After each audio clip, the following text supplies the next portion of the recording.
रात का सन्नाटा था। हल्की बारिश की बूंदें खिड़की के शीशे पर टपक रही थी। राज अपने कमरे में लैपटॉप पर काम कर रहा था। उसकी आंखों में थकान थी, लेकिन दिमाग में एक ही ख्याल, वो लड़की कौन थी। 3 दिन पहले जब वह दिल्ली से शिमला की बस में सफर कर रहा था, तभी उसकी नजर पहली बार उस लड़की पर पड़ी थी। सफेद दुपट्टे में भीगी भीगी सी बड़ी बड़ी आंखें और अजीब सी बेचैनी उसके चेहरे पर। वो खामोश थी, लेकिन उसकी खामोशी भी जैसे कुछ कह रही थी।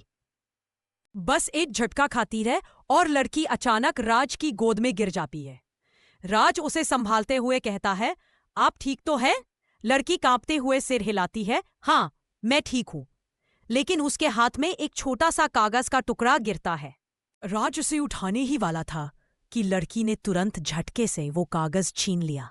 उसकी आंखों में डर साफ झलक रहा था। बस शिमला पहुंचती है। लड़की बिना पीछे देखे भागती हुई इतर जाती है। राज उसे रोकना चाहता है, लेकिन भीड़ में वो गुम हो जाती है। राज को लगा सब खत्म हो गया, लेकिन उसी रात होटल के कमरे में उसे दरवाजे के नीचे से एक लिफाफा सरकता हुआ नजर आता है। कांपते हाथों से वो लिफाफा खोलता है। अंदर वही लड़की की तस्वीर थी, और तस्वीर के पीछे लिखा था, अगर मुझे बचाना है तो राज खोलना होगा, लेकिन सावधान, सच तुम्हारी जान ले सकता है। राज के होश उड़ जाते हैं।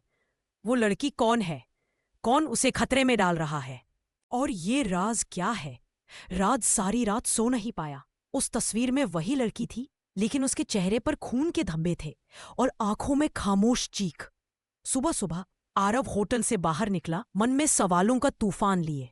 क्या वो लड़की सचमुच किसी मुसीबत में है, या ये कोई जाल है? शिमला की ठंडी गलियों में घूमते हुए अचानक राज की नजर उसी लड़की पर पड़ी।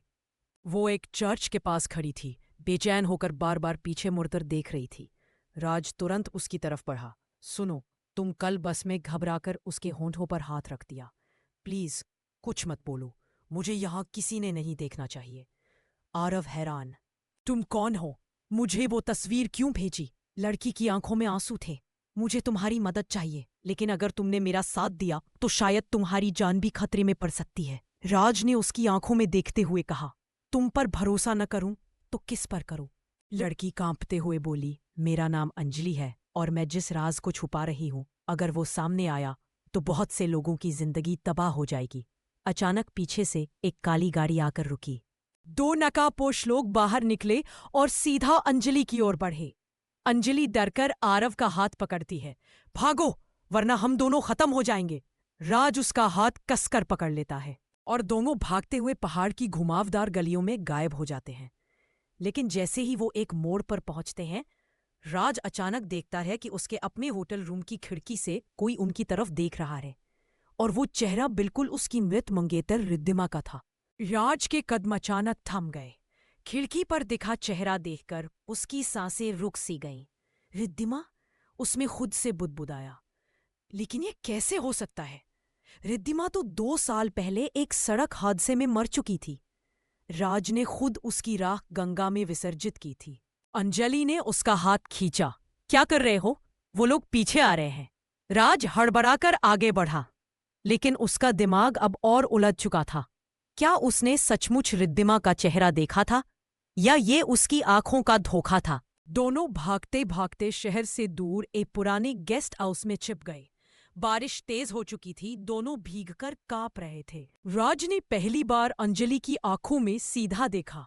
सच बताओ अंजलि, तुम कौन हो, और इस सब में रिद्धिमा का क्या कनेक्शन है? अंजलि चुप रही, लेकिन उसकी आंखों में एक राज दफन था। फिर उसने धीरे से कहा, रिद्धिमा, तुम्हारी मंगेतर, वो मरी नहीं है। राज के पैरों तले जमीन खिसक गई। क्या तुम पागल हो गई हो? मैंने खुद। अंजलि ने उसकी बात काट दी। जो तुमने देखा वो सिर्फ दिखावा था। असली सच्चाई और भी खतरनाक है। राज के गले से आवाज नहीं निकली। उसके दिल में यादें, सवाल और डर सब एक साथ उमड़ पड़े। तभी गेस्ट हाउस की खिड़की पर पत्थर आकर गिरा। दोनों चौंक गए। राज ने बाहर देखा। काली गाड़ी वही बाहर खड़ी थी, और गाड़ी से उतर रही थी रिद्धिमा, जिंदा, पूरी तरह जिंदा, लेकिन उसकी आंखें ठंडी और बेदर्द थी। जैसे वो अब वही लड़की नहीं रही जिसे राज जानता था। और उसके होठों पर सिर्फ एक लाइन थी, राज, इस बार तुम मेरे खेल से बच नहीं पाओगे। राज के हाथ से अंजलि का हाथ छूट गया। खिड़की से बाहर खड़ी रिद्धिमा को देखकर उसका दिमाग सुन्न हो गया। ये कैसे हो सकता है? मैंने तो उसे अपनी आंखों से मरते देखा था। अंजलि ने धीरे से कहा, राज, ये वही सच है जिसे तुमने कभी जानने की कोशिश ही नहीं की। रिद्धिमा अब धीरे धीरे गाड़ी से उतर रही थी। उसके साथ 2 नकाबपोश लोग थे, लेकिन उसकी आंखों में सिर्फ राज को देखने की ठंडक और नफरत भरी थी। वो हंसते हुए बोली, राज, तुम्हें याद है? तुमने मुझसे वादा किया था कि कभी मेरा साथ नहीं छोड़ोगे, और देखो, तुमने मुझे मौत के हवाले कर दिया। राज चिल्लाया, नहीं रिद्धिमा, मैंने तुम्हें कभी धोखा नहीं दिया। वो हादसा, वो तो रिद्धिमा ने उसकी बात काट दी। वो हादसा नहीं था, एक खेल था, और उस खेल में तुम मोहरा थे। अंजलि ने राज का हाथ पकड़ते हुए फुसफुसाया, उसकी बातों में मत आना। वो अब पहले जैसी नहीं रही। वो इस रहस्य का हिस्सा है। राज की धड़कन तेज हो गई।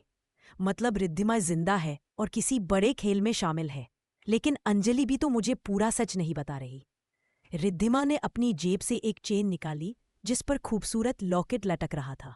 उसने लॉकेट अंजलि की तरफ फेंका और ठंडी मुस्कान के साथ बोली, अंजलि, अगर सचमुच उसे बचाना चाहती हो तो ये लॉकेट खोलकर देखो। सच उसके अंदर है, और मौत भी। लॉकेट जमीन पर गिरते ही हल्की सी क्लिक की आवाज आई और अचानक पूरा गेस्ट हाउस हिलने लगा। राज और अंजलि घबराकर लॉकेट की तरफ देखते रह गए, और तभी लॉकेट खुला। उसके अंदर एक खून से सना छोटा सा चाकू था। गेस्ट हाउस की दीवारें हल्के कंपन के साथ हिल रही थी।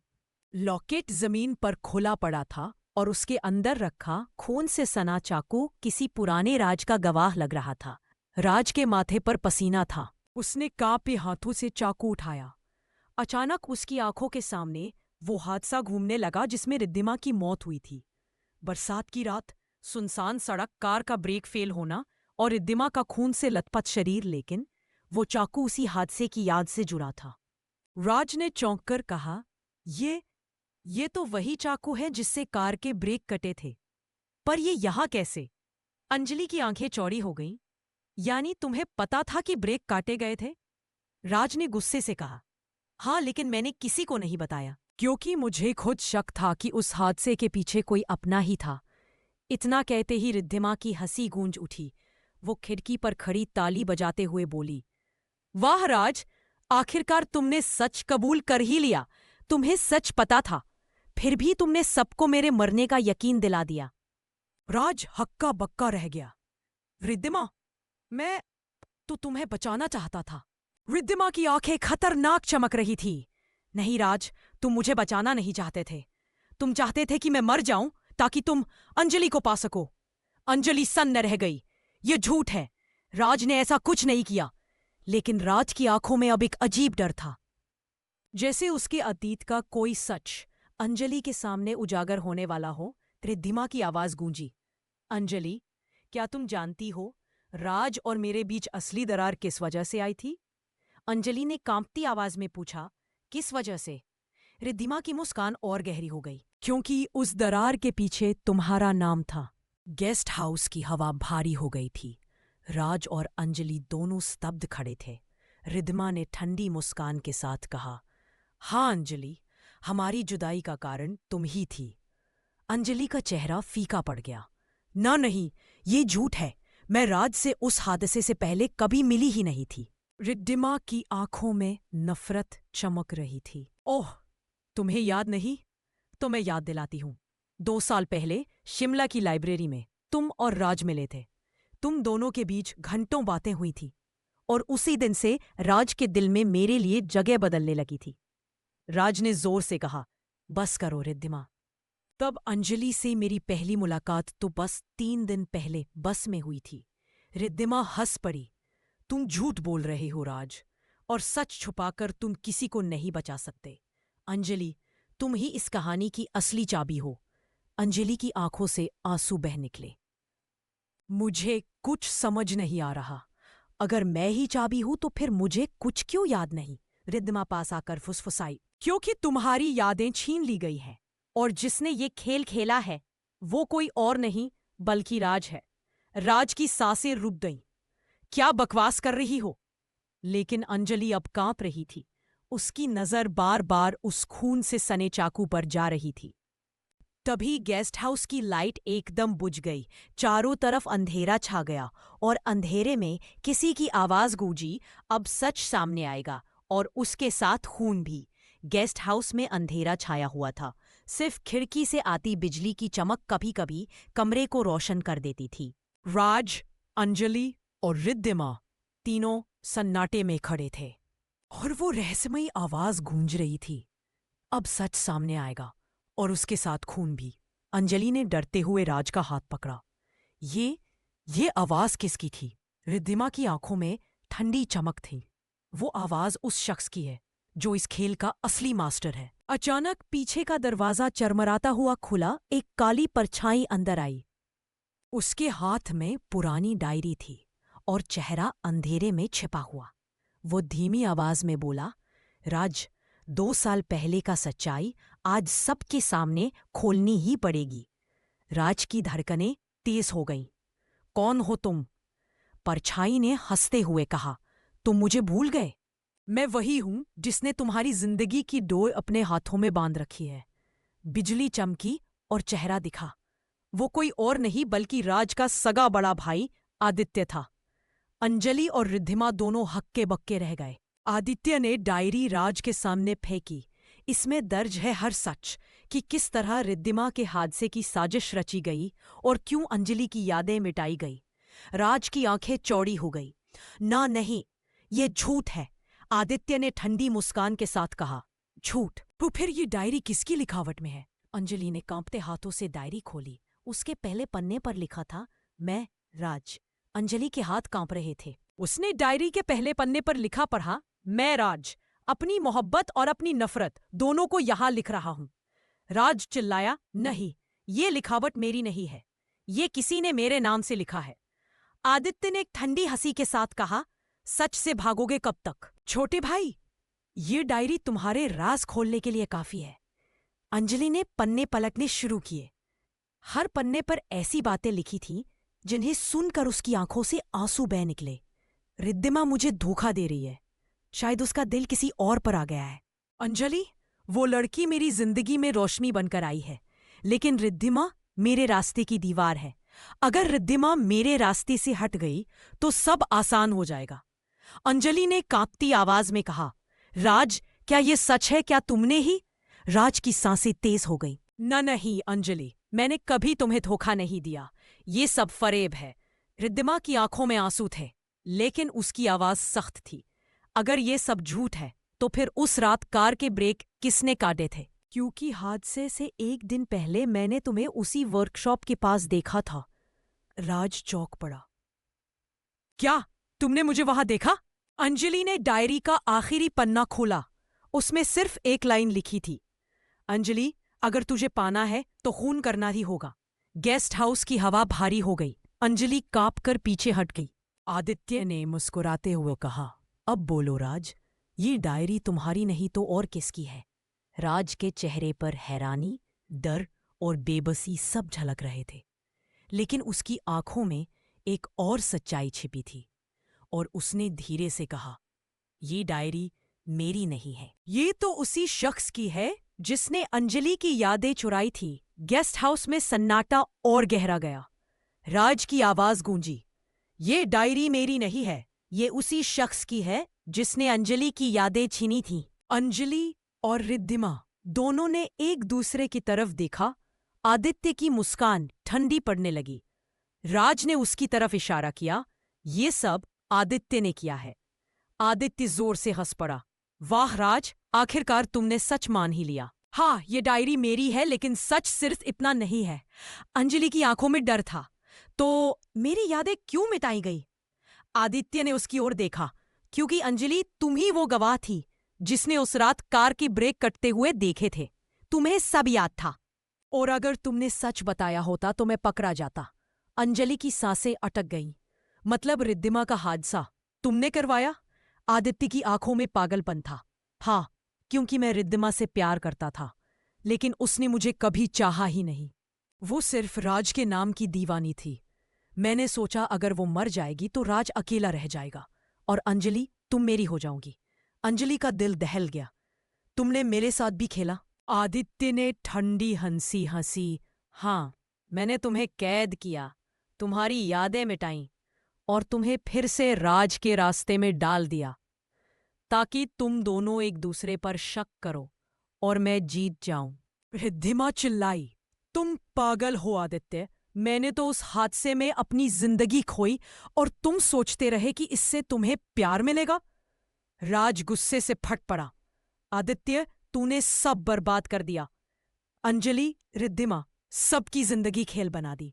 आदित्य ने जेब से पिस्तौल निकाली और ठंडी आवाज में कहा, अब खेल खत्म होगा।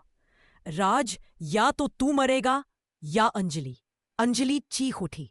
राज उसके सामने खड़ा हो गया, लेकिन तभी बिजली की चमक के साथ गोलियों की आवाज गूंज उठी और जब रोशनी लौटी, जमीन पर खून फैला था। गोलियों की आवाज गूंजी और गेस्ट हाउस की खिड़कियां हिल उठी। अंधेरे में कुछ सेकंड तक कोई हिला भी नहीं। जब बिजली चमकी तो नजारा हैरान करने वाला था। जमीन पर आदित्य गिरा हुआ था।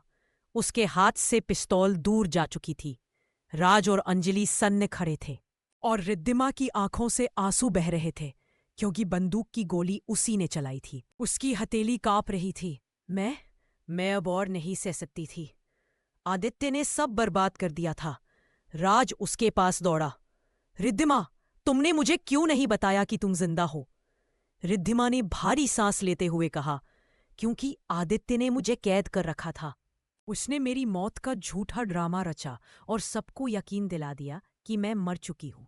वो चाहता था कि मैं राज की दुश्मन बन जाऊं, ताकि तुम्हें अंजलि पर शक हो और तुम दोनों कभी साथ ना आ सको।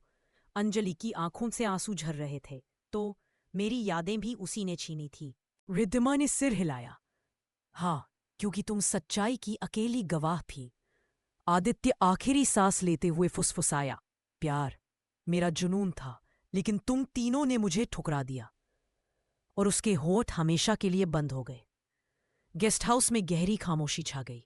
राज ने अंजलि की ओर देखा। अब तुम जानती हो, मैं गुनहगार नहीं था। अंजलि ने तासू पोंछे और हल्की मुस्कान दी। हाँ राज, और अब मुझे सच भी याद आ गया है। उस हादसे की रात तुमने ही मेरी जान बचाई थी। रिद्धिमा ने राज का हाथ पकड़ते हुए कहा, तुम दोनों को मिलते देख मुझे सुकून मिला। शायद मेरी किस्मत में तुम्हें खोना लिखा था, लेकिन तुम्हें खुश देखना ही मेरा सच्चा इश्क है। उसकी आंखों से आंसू बहते रहे और वो अंधेरे में धीरे धीरे खो गई, जैसे उसकी आत्मा अब सच में आजाद हो गई हो। राज और अंजलि ने खामोश खिड़की से बाहर देखा। बारिश थम चुकी थी। आसमान साफ हो रहा था। राज ने अंजलि से फुसफुसाया, तेरे इश्क का राज आखिरकार सामने आ ही गया। अंजलि ने मुस्कुराकर उसका हाथ थाम लिया और दोनों ने साथ चलने का वादा किया, अब बिना किसी राज, बिना किसी डर के। The end.